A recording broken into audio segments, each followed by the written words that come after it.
Bonjour! Est-ce que vous saviez que vous habitez dans la réserve naturelle communautaire de Bondoux? Pas seulement vous, il y a 6000 personnes qui habitent dans la réserve comme vous.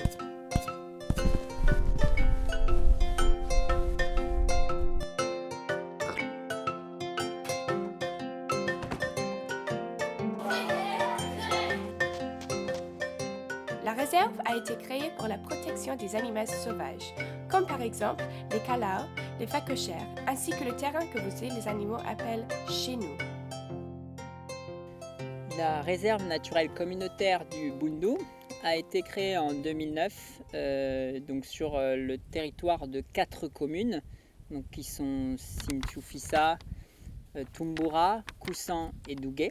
Donc le projet est vraiment de permettre aux communautés de gérer au mieux leurs ressources et de pouvoir avoir un avenir sur leurs terres, de pouvoir mieux utiliser leur environnement et donc mieux le conserver. Saviez-vous qu'il y a 227 espèces d'oiseaux et 27 espèces de mammifères qui habitent autour de vous? Et aussi 172 espèces d'arbres et d'arbustes.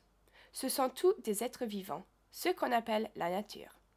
Et n'oublie pas que les gens sont aussi des êtres vivants, qui font partie de la nature. Tout ce qui vit, ainsi que tout ce que vous entoure, comme l'air, la terre, les rochers et l'eau, s'appelle l'environnement. Chaque partie de l'environnement a besoin d'être protégée et respectée, parce que chacun est essentiel pour la vie. Ces enfants sont en contact permanent avec la nature, mais malheureusement, ils ne l'accordent pas de l'importance. C'est-à-dire qu'ils n'accordent pas d'importance à la nature, ils ne font que vivre la nature. Ils n'essayent pas non seulement d'améliorer la nature, ils n'essayent pas de recadrer leur forme de vie avec la nature, ils n'essayent rien sur la nature, ils ne font que prendre leurs besoins et s'en limiter là. Mais ils ne font rien pour essayer d'améliorer la nature. Par exemple, quand je suis venu, la première chose qui m'a frappé dans cette réserve, et la plupart des villages que j'ai eu à visiter, c'est le manque d'arbres fruitiers, par exemple. Je me suis dit, comment des gens peuvent rester dans ces zones comme ça, alors que tu peux entrer dans un village sans même trouver un arbre fruitier.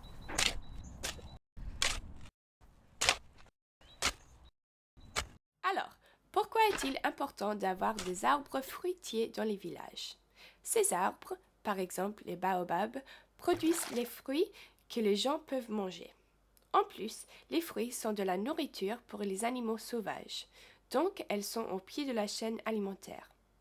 La chaîne alimentaire explique comment les êtres vivants mangent des autres vivants.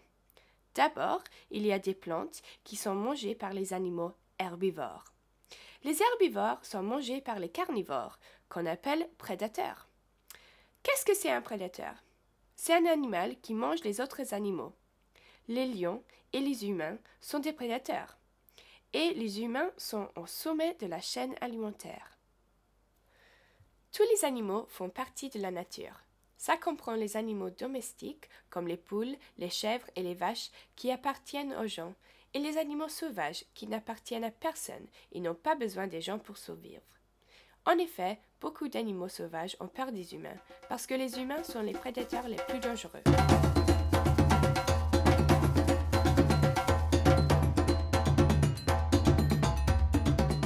Dans les écosystèmes, il y a ce qu'on appelle une chaîne alimentaire.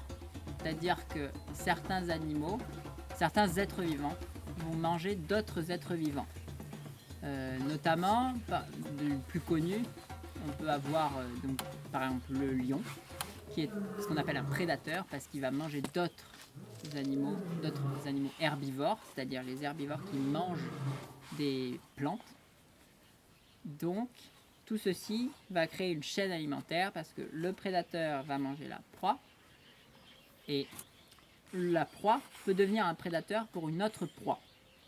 Donc, on a ce qui s'appelle les éléments initiaux de base qui sont par exemple, on va dire dans un écosystème comme la savane, les herbes de la savane, qui vont être mangées par les prédateurs primaires, donc les insectes comme les criquets.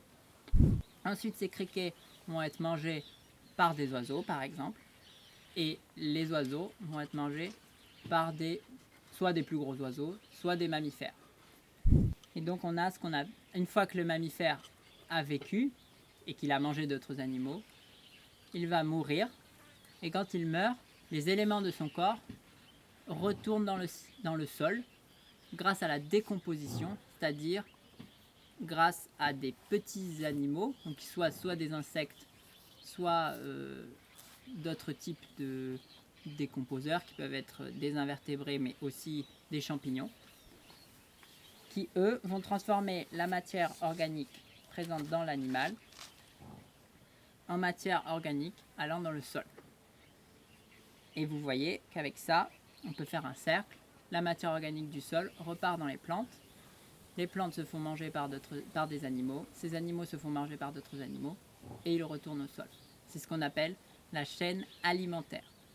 Et tous les écosystèmes, et donc la biodiversité, est basée sur ces cycles de chaîne alimentaire. Et l'homme fait partie de cette chaîne alimentaire, et l'homme est ce qu'on appelle un omnivore, c'est-à-dire qu'il mange à peu près tout. Les êtres humains ont besoin d'un environnement et bonne santé pour vivre heureuse. Ils ont besoin d'air et d'eau propre pour maintenir leur santé, de terres fertiles pour produire de la nourriture, et ils doivent protéger les chaînes alimentaires contre les parasites et les prédateurs. Par exemple, si les lions retournent, ils auront moins d'envie d'attaquer les vaches s'il y a des antilopes pour leur proie. Il est important de maintenir l'environnement en bon état parce que les animaux et les plantes existent depuis longtemps et méritent de vivre en santé et en félicité chez eux. Avant, la forêt était dense. Il y avait toutes les espèces d'animaux. Mais c'est depuis la sécheresse de 2005 que ça a commencé à disparaître. Je peux me dire, quand j'étais tout petit, j'étais berger. J'étais toujours dans la nature, je suivais les bétails. Et je rencontrais pas mal d'animaux. Je voyais tous. Mon grand-père aussi était un chasseur. Avant, il n'y avait rien. Les gens étaient pauvres. Lui, il chassait des grands animaux comme les coqs de Buffon et des gazelles à front roux. Il distribuait aux gens parce que les gens avaient mort de faim. Mais n'empêche pas, c'était beaucoup. Les animaux produisaient beaucoup. Actuellement, c'est la sécheresse. Mais depuis la création de la réserve, la faune est revenue petit à petit. Pourquoi moi je veux être naturaliste? Parce que je suis né dans la nature et j'aime bien la nature. Sans la nature, je ne crois pas si l'homme peut survivre.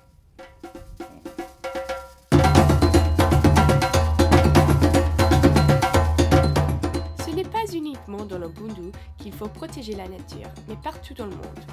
Quand on chasse les animaux sauvages, on pose des problèmes de survie aux espèces et on prive un autre animal de son proie. Quand on coupe les arbres, on réduit l'habitation des animaux et on rend l'écosystème en déséquilibre. Quand on jette des ordures par terre, on pollue ou salue l'environnement. Les plastiques ne disparaissent pas, elles se transforment en plus petits morceaux qui peuvent tuer un animal qu'ils mangent. Ces plastiques répandent les maladies et peuvent empoisonner les humains.